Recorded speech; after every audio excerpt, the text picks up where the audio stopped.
நம்ம பழனியில ஏகப்பட்ட வெரைட்டிஸ் இருக்கிற மாதிரி குல்ஃபி ஷாப் இருக்கா? அட ஆமாங்க, உழவர் சந்தை ரோடு சைடு நான் கேஷுவலா நடந்து போயிட்டு இருக்கிறப்ப ஆப்போசிட்லயே சென்னை குல்ஃபின்னு ஒரு கடையை பாக்குறானுங்க. என்னடா கடை சின்னதா இருக்கு, நேம் மட்டும் சென்னை குல்ஃபின்னு போட்டிருக்காங்களே, இவங்க கிட்ட அப்படி என்னதான்டா வெரைட்டிஸ் இருக்குதுன்னு உள்ள போய் பார்த்தா 200க்கும் மேலான குல்ஃபி வெரைட்டிஸ் வச்சிருக்காங்க. சரி நம்மளும் ஒரு குல்ஃபியை வாங்கி சாப்பிட்டு பார்க்கலாமே. அவங்க கிட்ட குல்ஃபி ஒன்று கேட்கறானுங்க. அவங்களும் ஸ்ட்ராபெரி ஃபிளேவர்ல ஒரு குல்ஃபியை கொடுக்குறாங்க. அதை வாங்கி சாப்பிட்டு பார்க்குற உண்மையான வேற லெவல்ல இருக்குங்க. சாப்பிட்டோன்னே இன்னும் 4-5 குல்ஃபி சாப்பிடணும்னு ஆசை வந்துருச்சுங்க.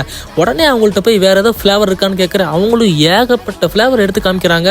இத்தனை ஃபிளேவர் வச்சிருக்காங்க, எனக்கு எதை வாங்குறதுன்னே தெரியலைங்க. சரி நம்மளும் ஒரு 4 ஃபிளேவர் வாங்கி டேஸ்ட் பார்த்துடலாம்னு மேங்கல் ஒன்று, கேசர் பிஸ்தால ஒன்று, 2 1 4 1 வாங்கியாச்சுங்க. அதில் 4 1 ஒரே குல்ஃபில 4 ஃபிளேவர் இருக்குங்க. உண்மையான அல்டிமேட்டுங்க. டேஸ்ட் வேற லெவலில் கொடுத்துட்டு இருக்காங்க. இவங்க கிட்ட ஜிகிரு தண்டாலையும் நிறைய வெரைட்டிஸ் இருக்குன்னு சொன்னாங்க. உடனே சாக்லேட் ஸ்ட்ராபெரி 2 ஃபிளேவரையும் வாங்கிட்டோமுங்க. குடிக்கும்போது நல்லா சூபியா டேஸ்டா வேற லெவல்ல இருந்துச்சுங்க. என்னடா நேம் சென்னை குல்ஃபின்னு இருக்கு, இவங்க கிட்ட கூலிங்கான வெரைட்டிஸ் மட்டும் தான் இருக்கும்னு பார்த்தா நான் எக்ஸ்பெக்டே பண்ணாங்க. எங்க கிட்ட ஹாட்டான வெரைட்டிஸும் கொடுத்துட்டு இருக்காங்க. டீ, காஃபி, சாண்ட்விச், மோமோஸ், சாட்ஸ், இந்த மாதிரி ஏகப்பட்ட வெரைட்டிஸ் இவங்க கொடுத்துட்டு இருக்காங்க. நீங்க மார்னிங் டைம்ல உழவர் சந்தை ரோட் சைடு வந்தீங்கன்னா கண்டிப்பா இவங்க கிட்ட டீ காஃபியை ட்ரை பண்ணுங்க. அதுவும் இல்லாம சாண்ட்விச் இவங்க வந்து மினி டிஃபனா கொடுத்துட்டு இருக்காங்க. குவான்டிட்டியும் சரி டேஸ்டும் சரி தரமா கொடுத்துட்டு இருக்காங்க.